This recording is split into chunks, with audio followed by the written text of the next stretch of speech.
তুমি মোক পাহৰি নাযাবা ন? মই উভতি আহিম তোমাৰ বাবে। লাহে লাহে বন্ধুত্ব প্ৰেমলৈ পৰিণত হ'ল। দুয়োৰে হৃদয় একে সপোনেৰে ভৰি উঠিল। নদীৰ মিঠা বতাহ, বাঁহবনৰ সুৰ, প্ৰকৃতিৰ বুকুত যেন স্বৰ্গৰ অনুভৱ।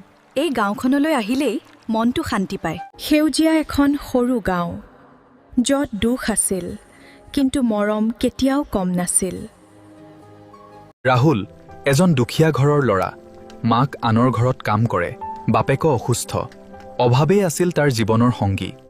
তুমি সদায় ইমান হাঁহি থাকিবা কেনেকৈ? দুখ থাকিলেও হাঁহিব লাগে, নহ'লে জীৱনটো আৰু বেছি কঠিন হৈ যায়। লাহে লাহে বন্ধুত্ব প্ৰেমলৈ পৰিণত হ'ল।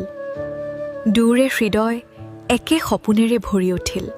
কিন্তু সংসাৰৰ দুখে ৰাহুলক বাধ্য কৰিলে। নিজৰ মাক বাপেকৰ সুখৰ বাবে সি বহুত দূৰলৈ কামলৈ যাব।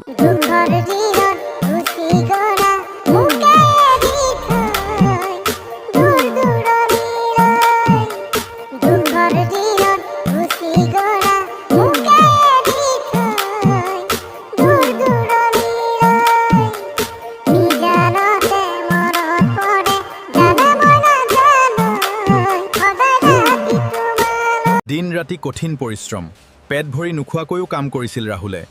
কিন্তু প্ৰতিটো নিশা মেঘালীৰ কথাই মনত পৰিছিল। ইফালে মেঘালীও অপেক্ষা কৰি আছিল। প্ৰতিদিন সেই বটগছৰ তলত বহি, প্ৰতিদিন সেই বৰগছৰ তলত বহি উচপি থাকে।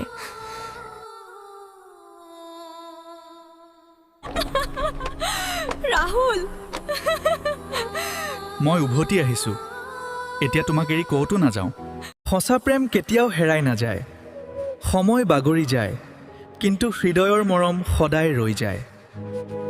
আপোনালোকে যদি কৃষ্ণ শদিয়াৰ এই সুন্দৰ ভিডিঅ'বোৰ চাই ভাল পাইছে, তেনেহ'লে এটা লাইক, কমেণ্ট আৰু শ্বেয়াৰ কৰি দিব। আপোনালোকৰ মৰম আৰু সহায় মোক নতুন নতুন ভিডিঅ' বনাবলৈ উৎসাহ দিয়ে। এনেকুৱা আৰু সুন্দৰ ভিডিঅ' চাবলৈ চেনেল ছাবস্ক্ৰাইব কৰি লগত থাকিব। ধন্যবাদ।